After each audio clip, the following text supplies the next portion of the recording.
9:16. Welcome back to the morning show with Jeff and Will here on AM 1700 WRCR, Haverstraw, WRCR.com.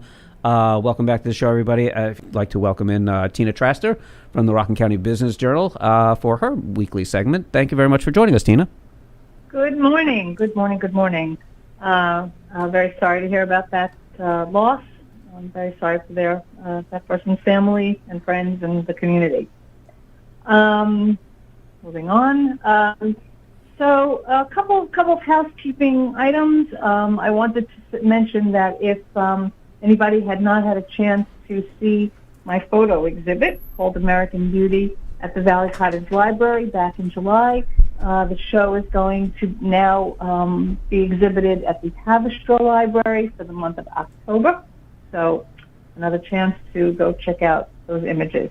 Moving on, I had a great time this weekend at the Stony Point Battlefield, where they did a reenactment of Major John Andre at his martial trial, which really was just the show, and fantastic acting, drama from the past is the truth. I guess they're historians or history teachers, and they do these reenactments of history. It was brilliant. It was really fun, and we put up a photo essay on that, so you can peruse that and get a little sense of what that was like if you didn't get there on Saturday. Speaking of battlegrounds, I would like to move on to talk about what is going on with the Knights building in the Knights of Columbus building in the village of Haverstraw. There is a battle brewing around this situation because there's, even though some deal had been hatched to thwart the development of affordable housing in the village, to the chagrin of many, including Mayor Kohut of the village of Haverstraw. Howard Phillips, the supervisor of the town of Haverstraw, and the town board just sort of has moved forward and has voted to have that building donated to the town of Haverstraw, and oddly has paid the Knights $56,000 in back rent for a time that the town has not owned the building, and continues to pay the Knights $7,000 a month when they still do not own the building. Now, what's standing in their way at this point, apart from controversy, not just from quote unquote a disgruntled Knight, but from others, is that the town of Haverstraw will still require Attorney General approval because this is a transaction of a nonprofit's asset. Big news, I think, of last week, which we reported, was that according to legal counsel for the affordable housing developer whose project was just scuttled, they wrote, and we reported, that the town of Haverstraw has discriminated against minorities, violated the separation of church and state, and is misusing taxpayer money. This letter, which was sent on September 13th to Phillips, refers to the collapse of this deal, which would have netted the Knights $2.4 million to purchase their building at 56 Broad Street, and it also would have given them, a legacy on which to continue their mission. In the meantime, the developer had promised to build 100 affordable units of, quote, workforce housing, and to create free space for the Knights to continue their charitable operations in perpetuity. That raises 2 points that the attorney's letter itself raises, which is that the Knights are not any better off by way of having donated the building to the town, because even though the town has afforded them a little bit of space, the developer was planning to do the same.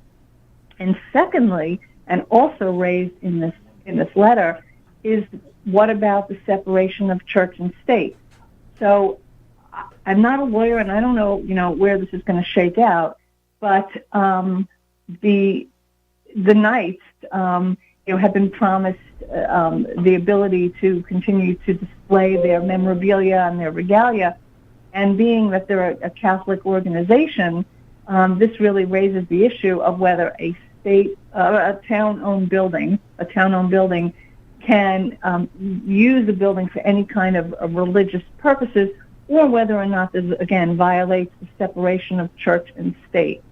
So this is going to be an issue that's going to, if this is somehow settled outside of court, I don't know yet. If this ends up in court, we will see, and we will continue to report on this. But the attorney's letter, really raises the issue that that's something that's been promised to the Knights, and it's questionable whether that is something that will be allowed down the road. There's also the issue, of course, of the misuse of taxpayer money that's been raised in this letter.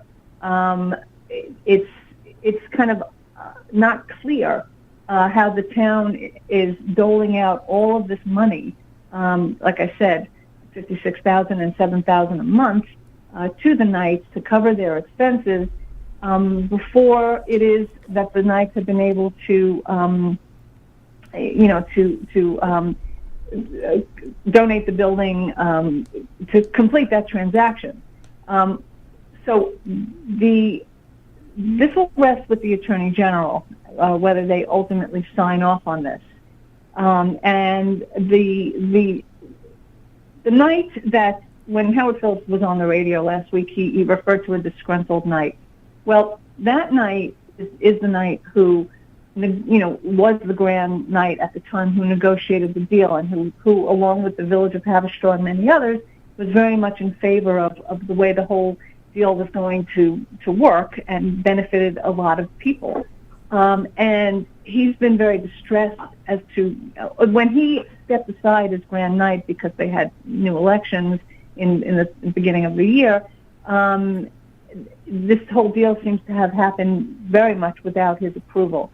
So he's been very upset about this, and we also reported last week that he, along with others, have filed complaints with the Attorney General's office to express their distress over the way this has gone down. In the meantime, the town of Haverstraw has retained Brown and Weintraub LLC, which is a consulting firm based in Albany, to actually lobby for the Attorney General's approval at $400 plus an hour for their attorneys. So, this has become, this really is brewing as a battle. Also, the attorney writing to the town and to Phillips, he also raises the point that they may have also violated the New York State open meetings law, because this, according to that law, public officials are not allowed to meet as a quorum, which in the case of the town of Haverstraw would be 3, in private, to do any town's business. And what we reported some time ago was that this initial idea to have the Knights donate their building began in a private meeting back on March 26, 2024, when there in fact was a quorum, and it was really maybe potentially an illegal meeting as to where this all began. Hey, Tina, before you get into too much detail about that aspect of the story, which is fascinating, and you've got great coverage here, we do have 2 callers who have questions for you with regard to this matter. Do you want to take the calls? Oh, absolutely, yes. Sure, great. First, let's go to Todd. Todd, yes. First. Todd, hi, Todd. You're on with Tina Traster. Yes. Hello, Tina. I'm listening to you, and I am the individual that you're referring to. If any of your listeners get the Journal News, they will see my picture on the front, and another reporter giving the situation as you're describing it. I can't add a lot to what you're saying, except just on a personal note, I consider myself, in essence, a whistleblower. And last Friday evening, the leadership referred to in the article called me down to the hall, and I have said to people that if I was going to bed and having a nightmare, excuse me, it couldn't have been worse than what transpired that night. I was bullied, threatened, intimidated, and ultimately thrown out of the holding company that is executing this deal. So, but I have also asked for assistance from the State Senator Weber, and I will continue to basically fight this battle, because it transcends my duties or my service as a Knight of Columbus, and goes into being a Catholic and a taxpayer of the village and town of Haverstraw. So I encourage any of your listeners to, read the article today, to read your articles, and I will continue to speak out on this issue. Todd, thank you very much. I appreciate your call. If you do want to share more at any particular time with us here at the morning show, call during our open line segments. We would appreciate that, and we wish you luck with your situation there. Thank you very much. Thank you. Tina, we've got about a minute left. What else can you add to that in that minute? Yeah, I would say standing up for affordable housing and for the need. Hats off for breaking with the pack and standing up and putting his neck on the line, as he referred to himself as a whistleblower. I think without people like Todd McGowan in this world, the world would be a worse place. It's not easy to stand aside from a group, but when you see that there's something wrong, you've got the courage and the mettle to step forward. I always think people like that are heroic, frankly. What do you think? Indeed, it's brave to call the show and while you're listening to it and give your side of the piece as well. We appreciate that as well. Thank you so much, Tina, for joining us as always. For more information about the Rockland County Business Journal, just go to rcbizjournal.com. Thank you so much, Tina, for joining us as always. We'll talk to you again next Monday. Okay, have a great week, everyone. Thanks.